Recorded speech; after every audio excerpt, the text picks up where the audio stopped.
नमस्कार, मैं हूं सत्यपाल और आप देख रहे हैं CWB हिंदी न्यूज। शक संवत 1945 विक्रम संवत 2080 आज बैसाख माह के कृष्ण पक्ष की अष्टमी तिथि और दिन गुरुवार है। तदनुसार अंग्रेजी तारीख 13 अप्रैल सन 2023। आइए सबसे पहले एक नजर डाल लेते हैं दिन भर की सुर्खियों पर। हरियाणा में प्रॉपर्टी वेरिफिकेशन पोर्टल हुआ लॉन्च। 88 शहरों का प्रॉपर्टी डेटा अपलोड होगा। टैक्स के साथ गड़बड़ियों पर भी लगेगी रोक। हरियाणा में कोरोना से एक की और मौत। 24 घंटे में 595 नए केस मिले। 10वीं पास के लिए सिक्योरिटी कंपनी में आई 14 से 24 अप्रैल तक भर्ती।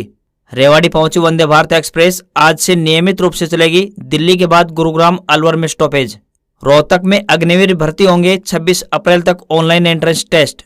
15 महीने के निचले स्तर पर रिटेल महंगाई। खाने पीने के सामान के दामों में गिरावट से घटी महंगाई। हरियाणा में सीनियर सिटीजन को रोडवेज बस में आधा किराया माफ करवाना है तो करना होगा ये काम, बताएंगे पूरी खबर। KVS result 2023 update. Primary teacher और प्रिंसिपल के रिजल्ट हुए जारी। सिलेक्टेड कैंडिडेट होंगे इंटरव्यू राउंड में शामिल।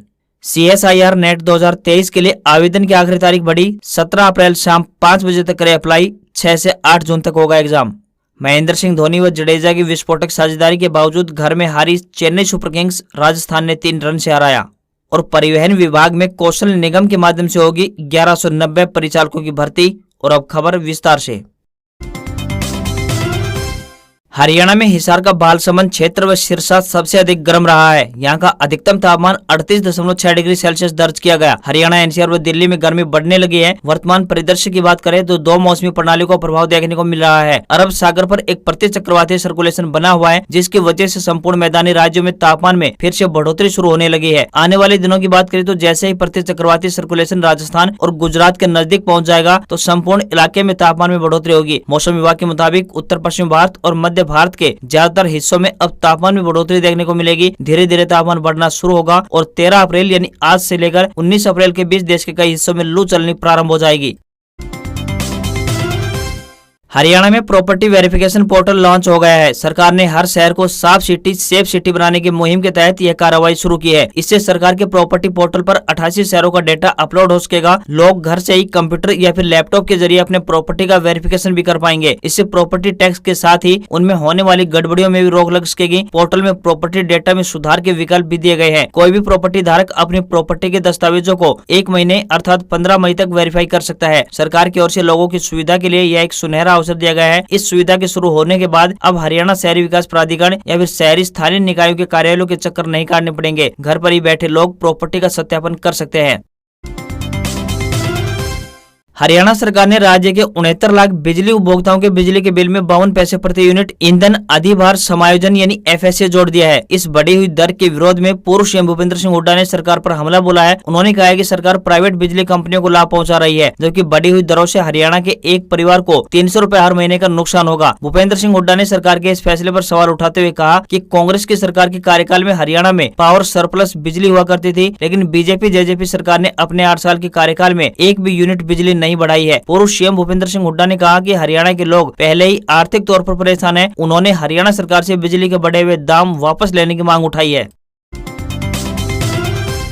हरियाणा में कोरोना से अब संक्रमितों की मौतों का सिलसिला शुरू हो गया है। इस साल सूबे में संक्रमण से कुरुक्षेत्र में 5वीं मौत का मामला सामने आ गया है। इससे पहले पंचकुला, यमुनानगर, गुरुग्राम और करनाल में एक संक्रमित की मौत हो चुकी है। नए मरीजों की संख्या में भी इजाफा हो रहा है। 24 घंटे में 595 नमूनों की जाँच में संक्रमण की पुष्टि हुई है। वहीं एक्टिव मरीजों की संख्या अब सूबे में 2126 पहुँच गई है। हरियाणा में कोरोना से मरने वालों की कुल संख्या 10,719 पहुँच गई है। 24 घंटे में हरियाणा की पॉजिटिविटी दर 7.95% रिकॉर्ड की गई है, जबकि रिकवरी दर में गिरावट देखने को मिली है। रिकवरी रेट 98.79% दर्ज की गई है। हरियाणा में बारिश ओलावृष्टि से खराब हुई गेहूं की फसल की खरीद में छूट के बाद लगाई गई शर्त से किसानों को बड़ा झटका लगा है। केंद्र ने खराब गुणवत्ता वाले गेहूं के भुगतान करते समय न्यूनतम समर्थन मूल्य यानी MSP 2175 रुपए प्रति क्विंटल में अधिकतम 32 रुपए वैल्यू कट लगाने को कहा गया है। केंद्र के इस झटके को लेकर CM मनोहर लाल खट्टर ने केंद्र को चिट्ठी लिखकर राहत की मांग की है। साथ ही ऐलान किया है कि जब तक वैल्यू कट पर केंद्र कोई फैसला नहीं लेता है तब तक राज्य सरकार किसानों को इसका भुगतान करेगी। केंद्र सरकार की गेहूं खरीद में छूट दिए जाने के बाद वैल्यू कट की शर्त के तहत तहत पूर्ण साफ और सूखे गेहूं पर कोई कटौती नहीं की जाएगी। साथ ही 12% तक कोई कट नहीं लगेगा। इसके साथ ही गेहूं की चमक 10% कम रहने पर भी कोई कटौती नहीं होगी। केंद्र की इस शर्त को लेकर हरियाणा सरकार पर विपक्षी दल हमलावर हो गए हैं। आपके नेता अनुराग ढांडा ने कहा कि मोदी सरकार ने किसानों के साथ छल करने का काम किया है। संकट की घड़ी में किसानों के प्रति क्विंटल करीब 32 रुपए तक की कटौती अनैतिक है। पहले ही किसान बेमौसम बारिश और ओलावृष्टि के नुकसान से उभरे नहीं है। वहीं हरियाणा कांग्रेस ने भी इस फैसले को किसानों के हित में नहीं बताया है, तत्काल फैसला वापस लेने की मांग रखी है। हिसार के युवाओं के लिए सिक्योरिटी कंपनी में भर्ती के लिए रोजगार मेलों का आयोजन किया जा रहा है। जिला विकास एवं पंचायत अधिकारी सुभाष चंद्र शर्मा ने बताया कि सुरक्षा कंपनी जिले में खंड स्तर पर सिक्योरिटी जवानों की भर्ती के लिए 14 से 24 अप्रैल तक रोजगार मेलों का आयोजन कर रही है। उन्होंने बताया कि खंड विकास कार्यालय आदमपुर में 14 अप्रैल को, खंड अग्रोहा कार्यालय में 15, खंड बरवाला कार्यालय में 17, खंड उकलाना कार्यालय में 18 अप्रैल को रोजगार मेले का आयोजन किया जाएगा। सुबह 10 बजे से लेकर दोपहर 4 बजे तक सुरक्षा जवानों के 250 पद एवं सुरक्षा सुपरवाइजर के 25 पदों के लिए मौके पर ही रजिस्ट्रेशन कर चयन परीक्षा का आयोजन किया जाएगा। सुरक्षा जवान के लिए 10वीं व सुपरवाइजर के लिए 12वीं पास उत्तीर्ण होना चाहिए। आयु सीमा 21 से 37 वर्ष के बीच होनी चाहिए। देश की राजधानी दिल्ली से अजमेर के बीच वंदे भारत एक्सप्रेस ट्रेन की शुरुआत हो गई है। पहले दिन यह ट्रेन जयपुर से चलकर दिल्ली कैंट के बीच चली। आज से अजमेर दिल्ली कैंट के बीच नियमित रूप से चलेगी। बुधवार को जयपुर में आयोजित कार्यक्रम में प्रधानमंत्री नरेंद्र मोदी ने वर्चुअल माध्यम से ट्रेन को हरी झंडी दिखाकर रवाना किया। दोपहर बाद रेवाड़ी जंक्शन पर पहुंचने पर ट्रेन को देखने के लिए लोगों की भीड़ उमड़ी। दरअसल हरियाणा और राजस्थान में पहली वंदे भारत एक्सप्रेस ट्रेन चली है। 13 अप्रैल से ट्रेन नियमित रूप से अजमेर दिल्ली कैंट के बीच चलेगी। इसका स्टॉपेज अजमेर से चलने के बाद जयपुर, अलवर और फिर गुरुग्राम होगा। इसके बाद ट्रेन सीधे दिल्ली कैंट पहुंचेगी। बुधवार को शुभारंभ वाले दिन ट्रेन जयपुर से चलने के बाद अलवर, खैरतल, रेवाड़ी व पटौदी स्टेशन पर भी कुछ देर के लिए रुकी। आपको यहाँ पर बताते चले कि ट्रेन के शुरू होने से पहले केंद्रीय मंत्री और सांसद राव इंद्रजीत सिंह ने रेल मंत्री से मुलाकात कर गुरुग्राम के अलावा रेवाड़ी में भी वंदे भारत का स्टॉपेज रखने की मांग की थी, लेकिन रेलवे बोर्ड ने फिलहाल रेवाड़ी में इस ट्रेन का स्टॉपेज नहीं दिया है। हरियाणा के कुरुक्षेत्र में शाहबाद के अनाज मंडी में भारतीय किसान यूनियन, मंडी अधिकारियों, आढ़तियों, सरकारी खरीद एजेंसी की बैठक हुई। बैठक में गेहूं की फसल पर लगने वाले कट पर चर्चा की गई। यहां पर सरकार को चेतावनी दी गई है कि कट के फैसले पर राज्य सरकार 12 अप्रैल की शाम तक पत्र जारी नहीं करती है तो 13 अप्रैल को किसान मंडियों के बाहर रोड जाम कर देंगे। भारतीय किसान यूनियन चढ़ोनी के राष्ट्रीय प्रधान गुरुनाम सिंह चढ़ोनी ने किसानों से तैयार रहने को आह्वान किया है।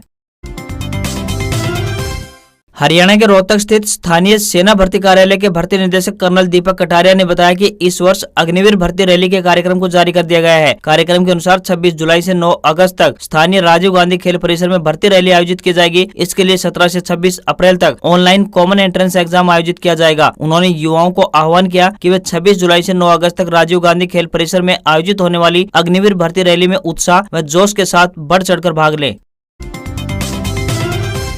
मार्च महीने में रिटेल महंगाई दर घटकर 5.66% पर आ गई है। फरवरी में महंगाई दर 6.44% रही थी। खाने पीने के सामान के दामों में गिरावट आने से महंगाई घटी है। रिटेल महंगाई का ये 15 महीने का निचला स्तर है। बिजली और ईंधन की महंगाई भी घटी है। खाद्य, मुद्रास्फीति और सब्जियों की कीमतों में गिरावट ने महंगाई को कम करने में मदद की है। यह आंकड़ा केंद्रीय बैंक को अगले कुछ महीनों तक ब्याज दरों को स्थिर रखने में मदद करेगा। कच्चे तेल, कॉमोडिटी की कीमतों, मैन्युफैक्चर्ड कॉस्ट के अलावा कई अन्य चीजें भी होती हैं जिनकी रिटेल महंगाई पर तय करने में अहम भूमिका होती है। करीब 300 सामान ऐसे हैं जिनकी कीमतों के आधार पर रिटेल महंगाई का रेट तय किया जाता है। महंगाई का सीधा संबंध परचेजिंग पावर से है। उदाहरण के लिए यदि महंगाई दर 7% है तो अर्जित किए गए 100 रुपए का मूल्य सिर्फ 93 रुपए होगा। इसलिए महंगाई को देखते हुए ही निवेश करना चाहिए, नहीं तो आपके पैसे की वैल्यू कम हो जाएगी।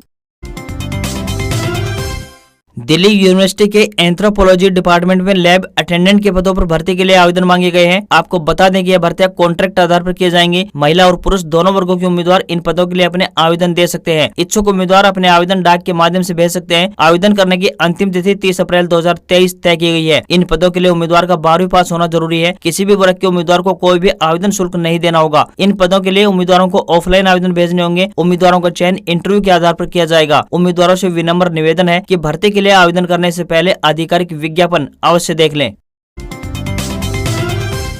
हरियाणा रोडवेज में 60 से 65 साल के बुजुर्गों का आधा किराया माफ करने के आदेश तो जारी कर दिए, लेकिन नियम व शर्तों का बखान नहीं किया गया। सीनियर सिटीजन बस इस आधा किराया माफ की बात को पकड़ गए और रोडवेज में परिचालकों ने इन दिनों रोजाना बहस हो रही है। बुजुर्ग सरकार की घोषणा का जिक्र करके आधार कार्ड या फिर अन्य आईडी दिखाकर अपना पक्ष मजबूत कर रहे हैं। वहीं परिचालक इन्हें दरकिनार कर टिकट का पूरा पैसा देने पर अड़े हुए हैं। इस तरह के मामले बढ़ने के बाद पड़ताल करने पर सामने आया कि बुजुर्गों को रोडवेज विभाग के पोर्टल पर आवेदन करना होगा। फिर आवेदन में दी गई डिटेल वेरीफाई होगी। इसके बाद रोडवेज विभाग सीनियर सिटीजन पास जारी करेगा। बता दें कि सरकार ने प्रदेश के 60 से 65 साल के बुजुर्गों का रोडवेज में आधा किराया माफ करने के आदेश जारी किए गए हैं। इसलिए यहाँ पर आपको बताते चले कि हरियाणा रोडवेज के बसों में आधा किराया माफ करवाने के लिए बुजुर्गों को रोडवेज विभाग के पोर्टल पर ऑनलाइन अप्लाई करके पास बनवाना होगा। इसके बाद ही बुजुर्गों को किराए में 50% की यानी आधी छूट दी जाएगी।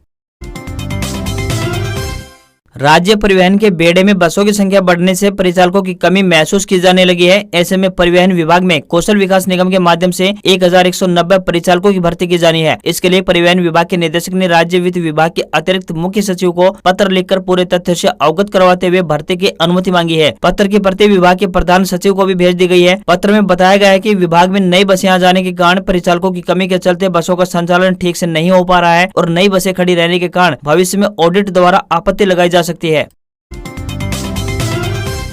आधार कार्ड हमारे देश में एक जरूरी डॉक्यूमेंट है। इसके गुम होने पर आपको परेशानी का सामना करना पड़ सकता है। अगर आपका आधार कार्ड खो गया है या फिर खराब हो गया है तो आप आसानी से घर बैठे ही नया आधार कार्ड मंगवा सकते हैं। इतना ही नहीं, आप पीवीसी आधार कार्ड भी मंगवा सकते हैं। पॉलीविनाइल क्लोराइड कार्ड्स को पीवीसी कार्ड के नाम से जाना जाता है। यह एक तरह का प्लास्टिक कार्ड होता है जिस पर आधार कार्ड की जानकारी को प्रिंट किया जाता है। हम आपको बता रहे हैं कि आप कैसे पीवीसी आधार कार्ड मंगवा सकते हैं। नया पीवीसी कार्ड बनवाने के लिए 50 रुपए का फीस देना होगा। इस कार्ड में secure QR code, hologram, micro text card आदि जारी करने और प्रिंट करने की तारीख और अन्य जानकारियां शामिल होती हैं। इसके लिए आपको UIDAI की वेबसाइट पर ऑनलाइन आवेदन करना होगा। इस वेबसाइट पर माई आधार सेक्शन में जाकर ऑर्डर आधार पीवीसी कार्ड पर क्लिक करना होगा। इसके बाद डाक विभाग स्पीड पोस्ट के जरिए आपके घर पर ये आधार कार्ड पहुंचा देगा।